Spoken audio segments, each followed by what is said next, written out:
Hi YouTubers, excuse my voice, not feeling all that great.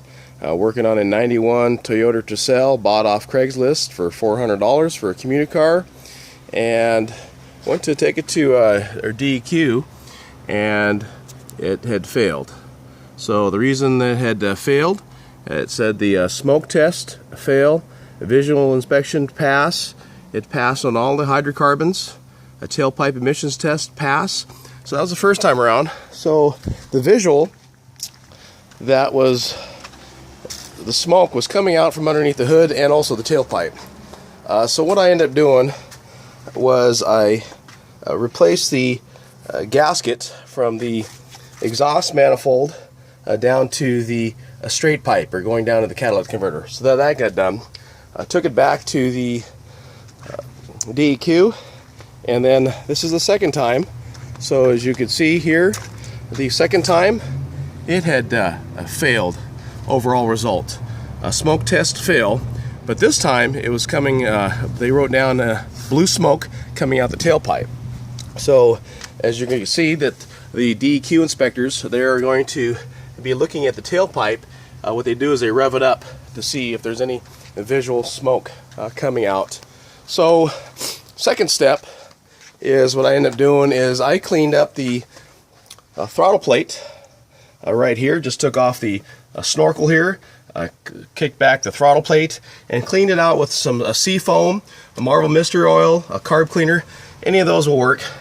And also on this particular engine, this 1.5, I wasn't sure where the last owner had done the tune-up on it, but the cap and rotor looked good, and I ended up changing out the spark plugs. So that's a second time around. And I also ended up, since the blue smoke did not go away, I ended up having to revert to taking all the oil out of the engine, and I moved over to, it was 5W30. I put 10W30, one quart of this. I used a pint of Lucas heavy duty stabilizer and 2 quarts of engine seal. As you're going to notice, it says right here, stops blue exhaust smoke.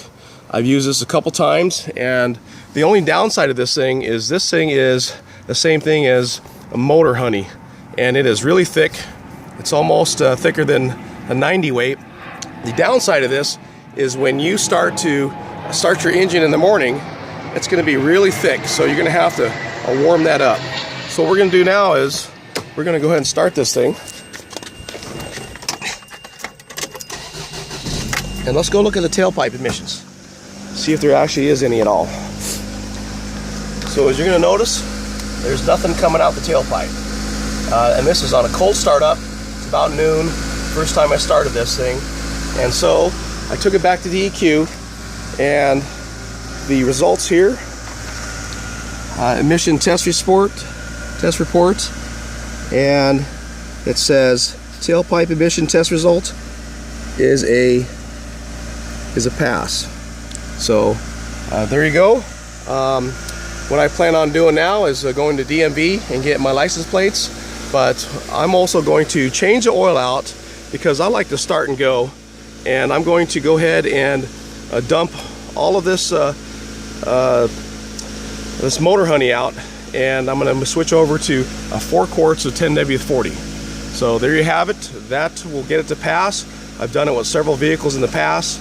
And of course, the real fix on this thing is the engine needs to be rebuilt because the piston rings, oil is coming past the piston rings. So if you have any more questions, feel free to leave me a message. We'll talk to you later. This is how you get to pass DEQ on the visible smoke test.